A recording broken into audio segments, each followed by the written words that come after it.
Ladies and gentlemen, welcome to Futu Holdings' second quarter 2021 conference call. At this time, all participants are in a listen-only mode. After the management's prepared remarks, there will be a Q&A session.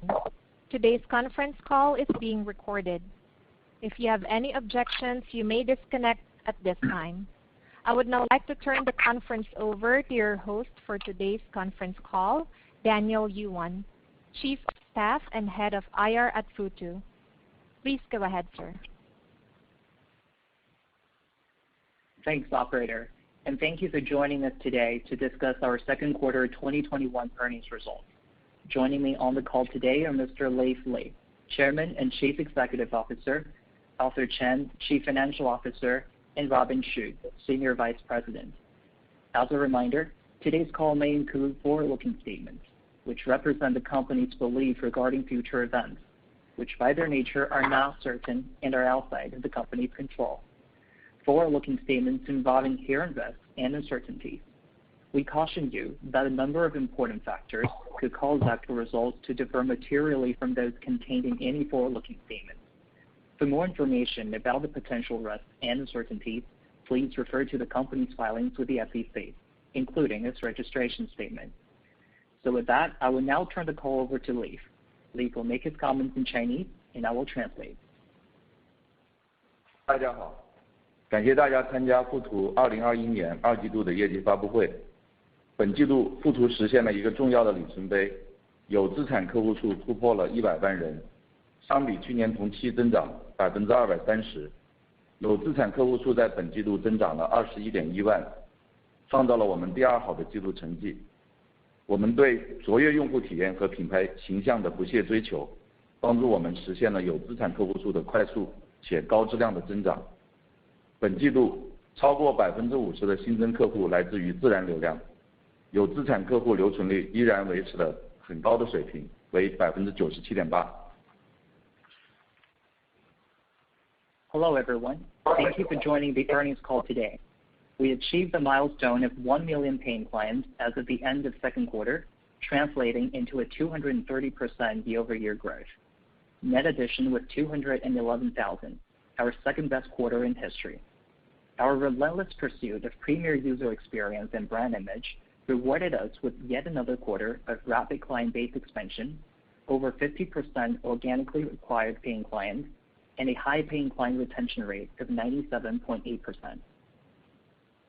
展望未来，我们在境外市场的发展战略主要包括3点：第一，巩固并扩大我们在香港市场的领先地位；第二，在新加坡市场继续提高市场份额；第三，在美国市场推动交易自清算，从而进一步提高我们的货币化能力和客户运营的灵活度。本季度，新加坡市场贡献了超过50%的新增有资产客户。新加坡是一个南海市场。我们会通过市场营销和口碑推荐等方式，进一步占领新加坡用户的心智。在美国市场，自清算项目在本季度取得了加速的进展。我们已将约350只美股迁移到了我们的自清算系统上。同时，我们计划在年底将50%的美股个股转移到我们的自清算系统。Going forward, our key growth strategies would be to defend and extend our leading position in Hong Kong, further take market share in Singapore, and drive self-clearing in the U.S. to improve monetization and operational flexibility. In the second quarter, Singapore contributed nearly half of our new paying clients.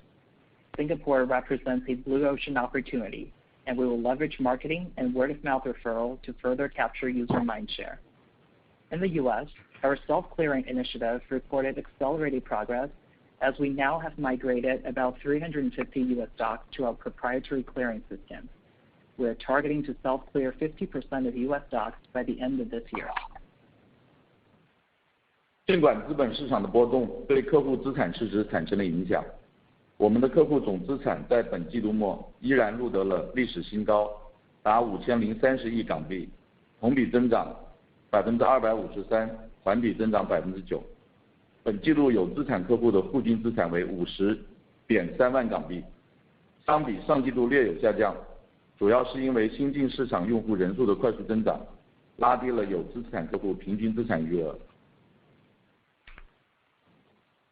Our total client assets were 503 billion Hong Kong dollars at quarter end, representing 253% growth on a year-over-year basis and 9% growth on a quarter-over-quarter basis, despite challenging mark-to-market impact.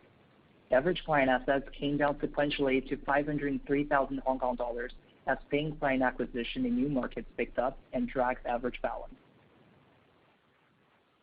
本季度我们的总交易量为 1.3 万亿港币，同比增长 104%， 其中美股的交易量占比约 64%。 交易量相比上季度有明显下降，客户交易的换手率在不同市场均出现了下滑。市场走势的不确定让部分客户选择了观望。如果市场观望情绪浓厚，我们预计在未来几个季度平台交易量的增长将会主要由客户人数和资产余额的增长驱动，而非靠交易换手率的提升所驱动。Total trading volume was up 104% year-over-year to 1.3 trillion Hong Kong dollars, of which U.S. trading constituted approximately 64%. Trading volume came down meaningfully from the first quarter due to a much lower turnover rate across different trading markets and client cohorts.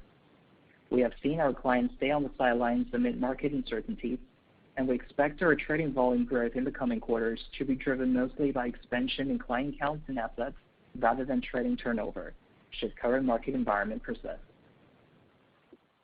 尽管二季度末港股 IPO 的火热行情分流了部分财富管理业务资产，但富途大象财富在本季度依然实现了环比正增长。我们也预计未来几个季度财富管理资产规模将保持稳健提升。截至6月30日，超过 7.4 万名客户持有138亿港币的财富管理资产，资产量同比增长 59%， 环比增长 5%。第二季度，我们和7家行业知名的资产管理机构建立了合作关系，包括高盛、瑞银和信安。富途也成为了华夏香港旗下的华夏精选大中华科技基金唯一的分销商。这支基金是目前香港唯一一支专注中国科技行业的公募基金。另外，我们也在持续优化和迭代我们的产品能力。例如，我们加入了基金投资组合再平衡功能，升级了货币市场基金的自动申赎功能。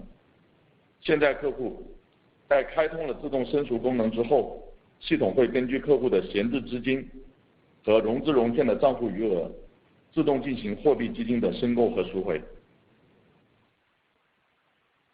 Our wealth management business, Money Plus, has been relatively immune to the market downturn, although the Hong Kong IPOs at the end of the quarter took away some of the assets accumulated over the quarter, and we expect steady asset balance growth in coming quarters.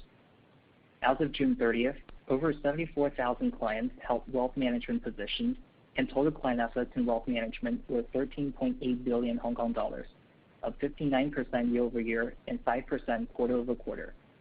Money Plus established new partnerships with 7 reputable asset managers in the quarter, including Goldman Sachs, UBS, and Principal. We also became the exclusive distributor of China AMC's Select Greater China Technology Fund, the only China technology-focused mutual fund in Hong Kong. We continue to innovate on product features. We added fund portfolio rebalancing function and upgraded the functionality of money market funds, where clients can now opt to automatically subscribe and redeem money market funds based on their idle cash and margin balance position. 本季度末，我们的企业服务富途安一共有186家 IPO 和 IR 客户，以及263家 ESOP 客户，相比去年同期分别增长 191% 和 153%。我们会进一步提升一站式 ESOP 服务的能力，并为企业管理层和员工提供更多的增值配套服务。我们批量处理复杂的跨区域 ESOP 授予的经验，将帮助我们在未来继续赢得更多大型企业客户的信任。Our enterprise business, Futu IME, has 186 IPO and IR clients, as well as 263 ESOP solutions clients as of quarter end. representing 181% and 153% year-over-year growth, respectively. We continue to enhance the value proposition of our ESOP business by providing an end-to-end one-stop solution and various value-added services for the management team and employees of our corporate clients. Our experience in handling complicated ESOP granting at scale across different geographies helps us continue to win over large-scale corporate clients. 保持较低付费客户流失率的同时，我们也很高兴地继续看到强劲的用户活跃度数据。6月交易日的平均日活人数依然保持在100万以上，用户在平台上的日均活跃时间大约为30分钟。为了进一步提升用户的活跃度，我们不断吸引不同类型的人员和机构入驻平台来丰富社区内容，也在不断优化，从而实现更精准的内容推荐。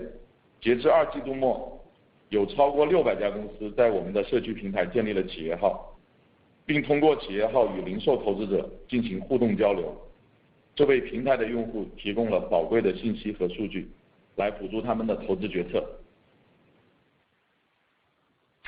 Despite low-paying client attrition, we're encouraged to see robust user engagement data as average DAU remained above 1 million and daily average user time spent hovered around 30 minutes on each trading day in June. In an effort to drive user engagement, we continue to enrich content in our social community by attracting different stakeholders and improve content recommendation. As of quarter end, over 600 companies have set up enterprise accounts in our social community to interact with retail investors, providing our users invaluable data to facilitate investment decision-making. 接下来，请首席财务官阿瑟介绍我们本季度的财务表现。Next, I'd like to invite our CFO Arthur to discuss our financial performance. Thanks, Lee and Daniel. Please allow me to walk you through our financial performance in the second quarter. All numbers are in Hong Kong dollar unless otherwise noted. Total revenue was 1.78 billion, an increase of 129% from the second quarter of 2020, and a decrease of 28% sequentially. Brokerage commission and handling charge income was 798 million, up 95% year-over-year and down 40% Q-on-Q. The Q-on-Q decline was mainly due to a sharp drop in trading turnover amid dampened market sentiment from about 6 times in the first quarter to 3 times in the second quarter, to be specific. This was partially offset by higher client assets and a slightly sequential uptick in blended commission rate to 6.1 basis point. Interest income was 610 million, an increase of 194% year-over-year and a decrease of 7% Q-on-Q. The year-over-year increase in interest income was mainly driven by higher margin financing balance, higher security borrowing and the lending service income, as well as higher IPO financing income. The milder quarterly decline can be mainly attributed to a reduction in security borrowing income as the market value of US dollar borrowing and the borrowing rate both dropped sequentially. Other income was 169 million, up 141% year-over-year and down 24% Q-on-Q. The year-over-year growth and the Q-on-Q decline can both be attributed to changes in our IPO subscription service charge income and currency exchange service income as market conditions fluctuated. In terms of costs, our total cost was 279 million, an increase of 81% from the same quarter last year, and a decrease of 37% from last quarter. Brokerage commission and handling charge expenses was 145 million, an increase of 89% year-over-year. This increase was roughly in line with our changes of our brokerage commission and handling charge income. Interest income was 80 million, up 98% year-over-year. The growth was primarily due to, number one, higher costs associated with our security borrowing and the lending business, and the number two, higher margin financing interest expenses driven by higher margin financing balance, partially offset by lower cost of funding. Processing and servicing costs were 54 million, up 48% year-over-year. The increase was primarily due to an increase in crowd service fee to process higher number of concurrent trades. As a result, total gross profit was 1.3 billion, an increase of 143% from 534 million in the same period in 2020. Gross profit margin increased from 77.6% in the second quarter of 2020 to 82.3% this quarter, thanks to higher operating leverage as a result of our larger business scale. Total operating expenses was up 145% year-over-year and 32% Q-on-Q to 647 million, over 40% of which was related to our international initiative in Singapore and the US markets. R&D expenses was 173 million, an increase of 48% year-over-year and then 26% Q-on-Q, roughly in line with our R&D headcount increase. We continue to invest in our US clearing capabilities and dedicate around 40% of our R&D personnel to product development in Singapore and in the US to drive a smoother and customized product experience for local users. Selling and marketing expenses was 377 million, up 292% year-over-year and 37% Q-on-Q. The increase was primarily due to higher branding and marketing spending, especially in the international markets, to cultivate brand image and acquire new clients. In the second quarter of 2021, over half our selling and marketing expenses were devoted to the overseas markets. G&A expenses was 97 million, an increase of 91% year-over-year and 24% Q-on-Q due to increase in headcount for general and administrative personnel. Our effective tax rate increased from 9% in the first quarter to 14.5% in the second quarter, since our total tax credit arising from accumulated loss in the mainland business has been fully utilized so far, and our net revenue derived from our US stock trading declined in the second quarter. Going forward, we do expect our effective tax rate to be in the range of 12 to 14%.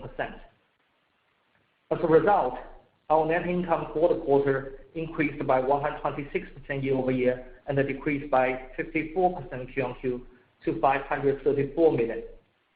That concludes our prepared remarks. We now like to open the call to questions. Operator, please go ahead. Thank you. Ladies and gentlemen, we will now begin the question and answer session. If you wish to ask a question, please press *1 on your telephone keypad and wait for your name to be announced. If you wish to cancel your request, please press the # or # key. Your first question comes from Catherine Liu of Morgan Stanley. Please ask your question. 感谢管理层给我这个提问的机会，我是摩根士丹利的刘新河。我这边有2个问题，第一个的话是想请问管理层可不可以给我们一些就是3季度到现在的一些指引，比如说像获客速度，然后户均的客均资产，换手率啊，或者是这个交易量这些的，然后包括说可能像获客成本这边2季度有一些上升，然后3季度这个成本的投放和这个获客成本大概是个什么样子的。第二个的话就是想请问，鉴于现在这个监管对VIE 架构和 ADR 的这个不确定性，想请问公司有没有在港股上市的计划？谢谢。I will translate for myself. So I have 2 questions.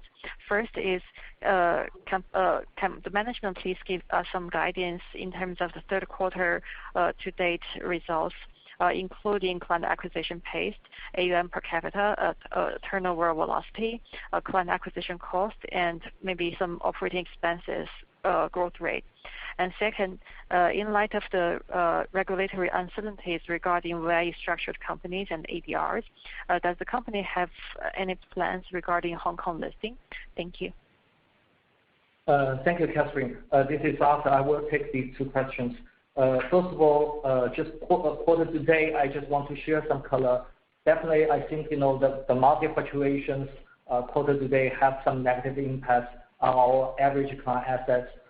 So far, I think roughly, our average client assets will be down around, in the range of 10 to 20%, mainly attributed to the market-to-market loss.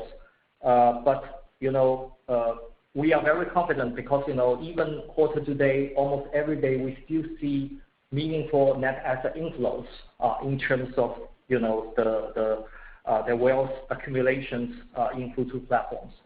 Therefore, I do think as the market back to normal, this market loss or gain will be come to the average numbers. And in terms of the clients trading velocity, we do expect trading velocity have some rebound in July and August, given the market, especially high these tech stocks have meaningful setbacks. We do see some bottom positions from the retail investors, and unlike unlike the situation in second quarter, many investors sit on the sidelines. We do see some participations in the third quarter. So if based on the current run rate, I do expect in terms of top lines, we may see some sequential Q-on-Q increase in the third quarter compared with the second quarters. In terms of the client acquisition cost, I think on the absolute amount levels, this marketing campaign spending will be roughly in line with what we did in the second quarters. But definitely, the client acquisition speed will slow down due to the market conditions. So this will affect the denominator numbers, and will let our CAC numbers have certain increase in the third quarter compared with the second quarter. For your second question, I think number one, our VI structure is slightly different for many compared with many Chinese ADRs companies, because most of our revenue now derive from the offshore. Essentially, we do not generate any revenues from our VI structures. So even there will be some new regulations on the VI structure, I do not expect that it will have some meaningful impact, operational-wise or financial-wise, to our business. And definitely, we have noticed some recent trends in the capital markets, and we are actively conducting policy research and evaluation in this regard. We will make a very comprehensive assessment to ensure that the decision to maximize our shareholders' best long-term interest is made. Thank you. 感谢，非常清楚。Thank you very much. Your next question comes from Ethan Wang from CLSA. Please ask your question. 谢谢管理层。首先，恭喜二季度取得其实也是强劲的业绩。当然，我们知道，就是监管环境在7月发生了变化。我这个问题有2个问题，都是关于Chinese ADR 的这个退市风险的。首先是想请教一下，能不能就是披露一下，就是我们现在在美国的交易量中，大概多少是这个 Chinese ADR 中概股方面的？然后第2个问题就是，因为7月份包括这个滴滴的事件，现在这个退市的风险确实也越来越被这个市场所担心。那如果退市真的发生的话，这些中概股很有可能会将香港这边的2次上市的这个股票转成这个 primary listing。那在这种情况下，他们就会被加入到这个沪港通或者深港通的这个名单当中。那这是不是意味着将来我们富途会与所有的就是中国 onshore 的这些 broker 进行竞争？管理层会不会认为这是一个未来的风险？那又会有什么比较好的应对办法？ Okay, so thank you, management. I have 2 questions surrounding the Chinese ADR delisting risk. The first one is wondering whether management can share some color on the current percentage of Chinese ADRs as a percentage of the total trading volume of the U.S. stocks on Futu. And the second one is if the risk of delisting for the Chinese ADRs really happens, then these companies may very likely to convert their Hong Kong listings into primary ones. That means they will be included in a connect scheme, which means that Chinese investors can trade those stocks through online China brokers. Does that mean a very big risk for a firm? So how does management look at this? Thank you. Okay, thank you. I will take the first question, and then we'll leave my colleagues Robin and Lee for the second questions. In terms of our current U.S. stock tradings, essentially ADR just accounts for a very small part. If we do some back testing, around 15% of our U.S. stock tradings belong to these Chinese ADRs.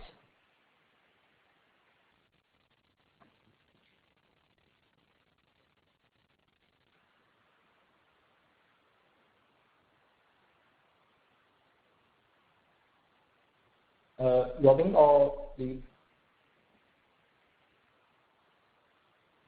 第二个问题就是就比如说在美股上市收紧之后，那中概股的公司很多应该会选择去到香港上市。那么这里中概股去回购到香港上市，应该会成为一个这种结构性的趋势。其实对于富途来讲的话，就是对于我们在香港已经深耕了这么多年，可以把它视为是一个利好的消息。同时从我们自身的一个经营数据也能看到，港股 IPO 是具有非常强的一个货币化的能力。那么 IPO 的认购费和孖展的利息都会产生不错的一个收入。另外就我们目前的一个客户的结构构成来说，其实港股的交易时段对于我们的客户会更为友好，也会更加有利于客户的交易。还有一个是什么？ Yeah, we think the return of China ADRs back to Hong Kong could be a structural trend, although we don't really take a stance on how the regulations will evolve. And the Hong Kong IPOs generally have very high monetization potentials, and we generate a pretty sizable percentage of our revenue from the IPO subscription and margin financing interest. And also, in Hong Kong, there's more friendly trading hours for our clients. And also, just to add on to your other point about converting to primary listing, well, we don't think there's the onshore brokers will necessarily pose a great threat to our business, because a lot of the popular Chinese companies listed on Hong Kong right now are already accessible to our mainland Chinese investors through Stock Connect, for example, Tencent. But some of these large cap tech companies still account for a majority of our asset balance in Hong Kong stocks. And in comparison to trading through Stock Connect, trading directly in the Hong Kong market offers more flexible and more favorable trading hours and trading time. So like if mainland China has a public holiday, it does not affect your trading hours in Hong Kong. And also there's a lot more flexibility around margin financing, and there is a wider selection of stocks that you can invest in. So we don't believe that a number of Chinese companies converting from secondary listing to primary listing will change our competitive edge in this market. Sure, got it. That's it.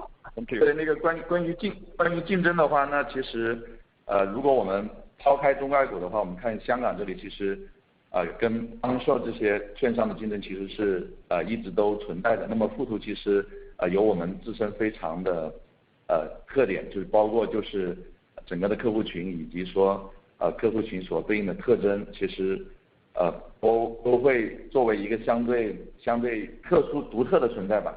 所以我觉得并不会因为这里是不是有一些中概股回到香港来上市，会让这里产生更进一步的变化。就富途依然会拥有它自己的一个竞争力。好的，谢谢。And we also have a very differentiated client cohort as compared to some of the onshore brokers, so we don't think our competitive advantage will be diluted should this circumstance actually realize it.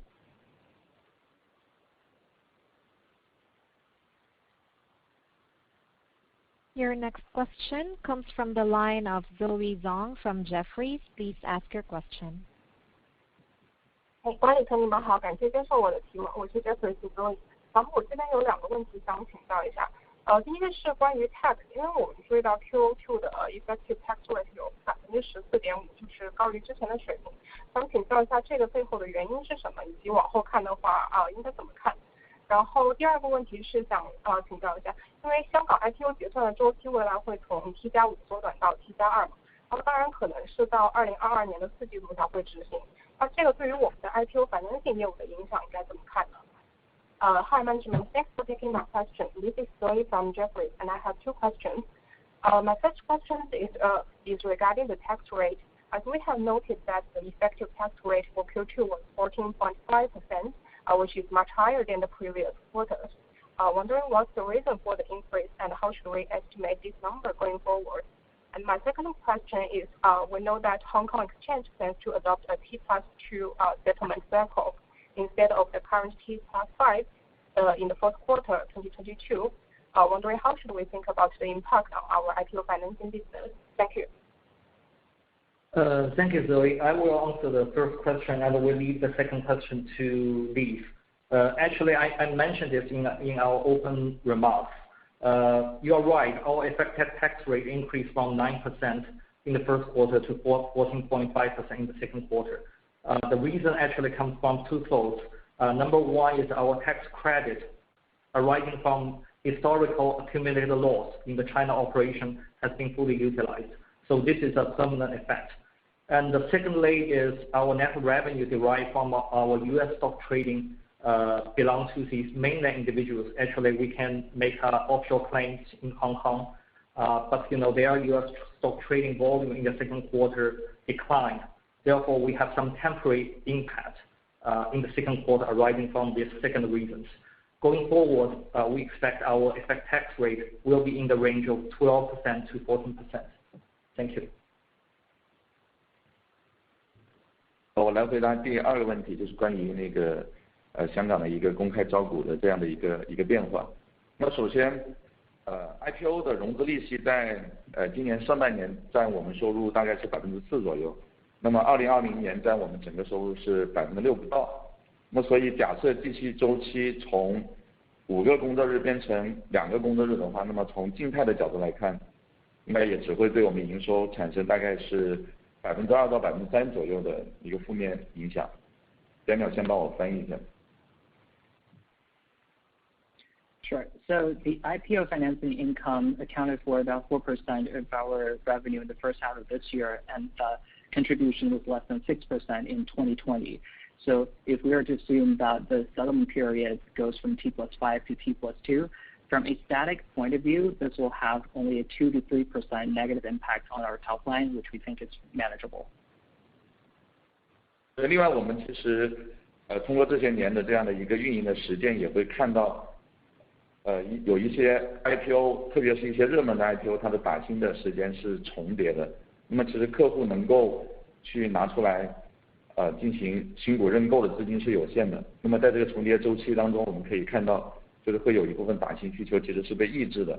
那么这里使用新的招股系统之后，因为它整个的一个招股的时间变短，那么这一部分的一个需求是会得到重新的释放。那么在行情好或者是新股多的时候，整个一个资金冻结的时间变短，那么反而是能够提升客户的一个资金的使用效率，会提升客户的一个打新的参与度和渗透率。另外就是我们也会看到，就是整个这里的改革，它不只是把整个新股的一个招股的时间变短，我们还看到就是说它增加了一个功能，就是避免了一个多户打新。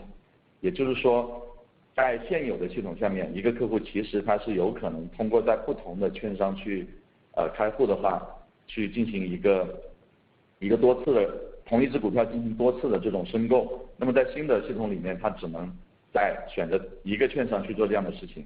那么我认为对于已经处在相对头部的富途来说其实是有利的，因为我们有更好的体验，也有相对充裕的资金去提供帮助他去完成新股认购。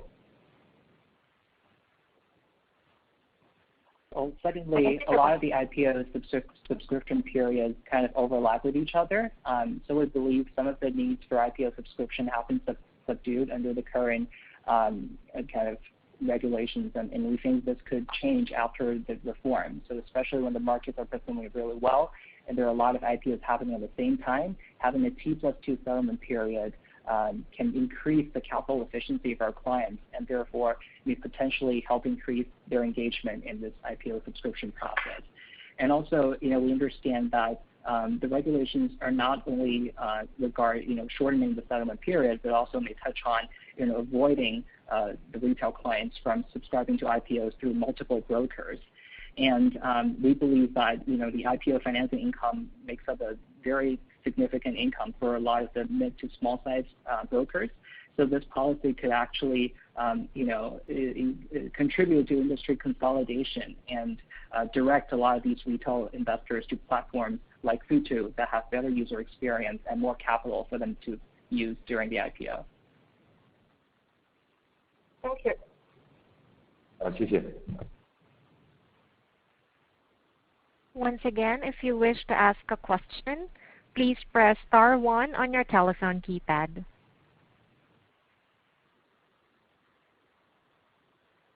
Once again, it is star 1 if you wish to ask a question.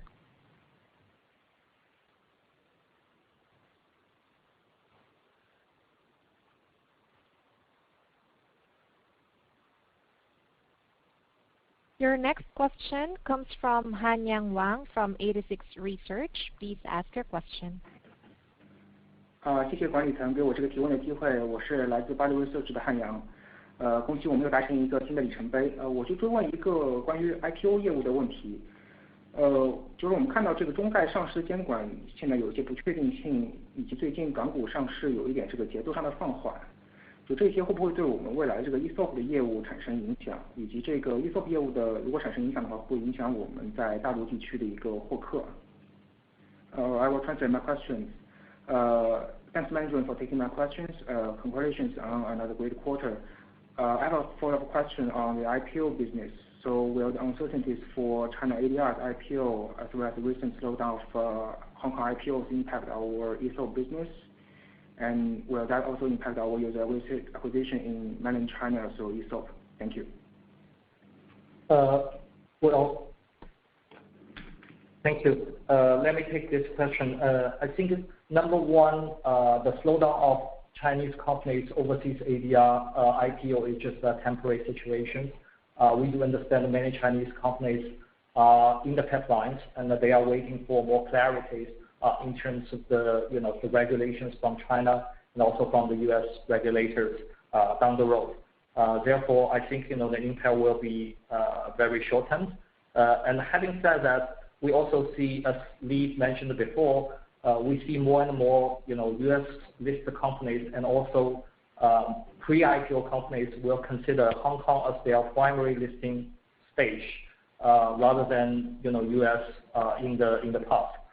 We do have a very strong edge in Hong Kong market, given Hong Kong is our home base. Therefore, we do think client acquisition through the ESOP, through the IPO will continue. Just give you some breakdowns in terms of our current client acquisition channels. Organic already accounts for over 50%. If we just calculate ESOP channel combined with this group account opening, and we'll just account for around 10% of our total new paying clients enhanced every quarter. So I think the impact is still manageable. 好的，谢谢管理层。Thank you, very helpful. Thank you. We have another question from the line of Catherine Liu from Morgan Stanley. Please ask your question. 感谢管理层，不好意思，我这边还有一个边境的问题，就想请问，我看到我们这个新加坡的获客非常强劲，但是可能也理解说，就是在一个新的市场开始获客的时候，最开始可能更多的是注重客户的数量，或者是这个市场份额，而不是一个变现。但是在想请问，就是管理层这边有没有考虑过之后提升变现的一个方式，还是说等待客户这边自然的会增加客户资产，这种偏向一个自然的这么一个结果，而不是一个公司这边的一个导向。I'll translate for myself. Just wondering, understand that you're really in a new market. Initial monetization may be to less importance versus client market share. But then just wondering, has the management considered increasing the monetization for the Singapore market? Whether it will be some guidance from companies or some hints from companies, or it will be a natural result as clients' assets increase on the platform. Thank you. Sure, Catherine. Let me give you some colors in terms of our client profile in Singapore. I think in terms of age and their trading velocity, this population is very similar to what we see in Hong Kong markets. The average age is around 30 years old, and they do trade a lot, particularly for the U.S. markets. Now the average client assets in Singapore is around 6,000 Singapore dollars. Of course, it is relatively low compared with the average assets what we witnessed in China and in Hong Kong. But encouragingly, I think if we look at the cohort basis, the new clients we acquired in March and April, their cohort assets already almost double in the past 4 to 5 months. So back to your question, I think number one, definitely we think that the nature of our business is just more like a rolling a snowball. We are very happy to go along with our clients in their investment journeys. We believe as time goes by, their average assets will become bigger and bigger. Number two, definitely we will have a more service offering, more product offerings in the pipeline. Hopefully we will launch more business in the coming 2 quarters. For instance, we will provide Singapore clients to participate in the Hong Kong IPO retail tranche. And not to mention, we will also expand our wealth management product offerings, currently just offering to the mainland and Hong Kong people to the Singapore local residents as well. Therefore, I think as we provide more and more products and service, we will find more monetization areas to enhance our ARPU. 明白了，非常清楚，谢谢。Thank you very much. Thank you. As there are no further questions at this time, I would now like to hand the conference back to Daniel for closing remarks. That concludes our call today. On behalf of the Futu management team, I would like to thank you for joining us today. If you have any further questions, please do not hesitate to contact me or any of our investor relations representatives. Thank you and goodbye. Thank you. That does conclude our conference for today. Thank you for participating. You may now all